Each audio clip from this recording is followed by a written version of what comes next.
Yo, what's up mga koys? Another day, another vlog na punta. Kaya tara, samahan niyo ako sa aking daily vlog. Koys El Kingani! Yo, what up mga koys? Ngayong araw nga pala, magpa-practice kami ng PE doon sa school. At kahapon, pag uwi natin, nilaban ko muna itong mga damit namin ni Papa. Hindi na nga ako nakapag-video dahil loba tong iPhone natin. Balik tayo. Punta na tayo sa school. Kaya tara.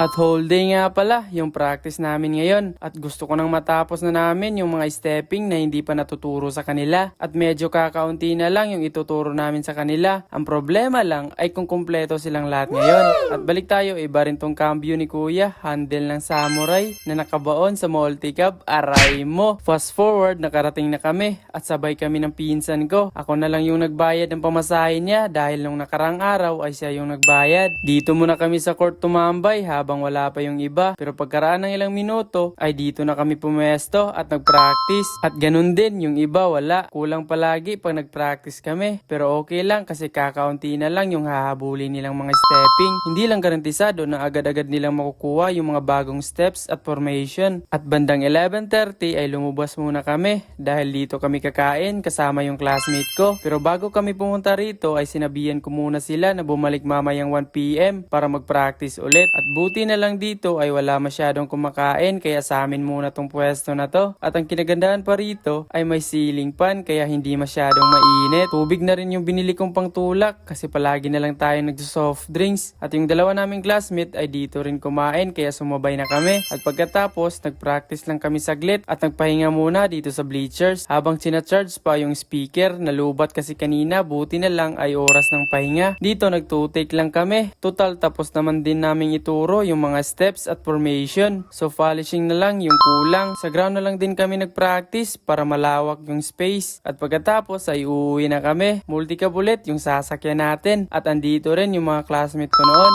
at yung pinsan ko. Dito nga ay sobrang tawang-tawa kami dahil yung multi-cab na nasakyan namin ay umaalog pag nilalakasan yung pagtakbo. As in, lahat kami na pasahero ay puro na lang tawa. Lalakad lang kami dahil doon lang uminto yung multi-cab. Kala namin doon sa may simbahan.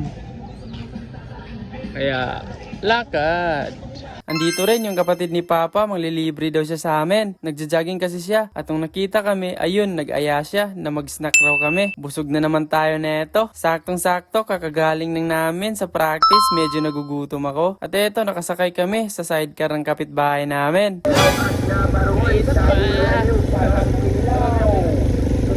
At nakasalubong din namin yung kapatid ni Papa. At di ko alam, andito rin pala siya. Kaya dito na lang ako sasakay. At yan lang mga koys for today's video.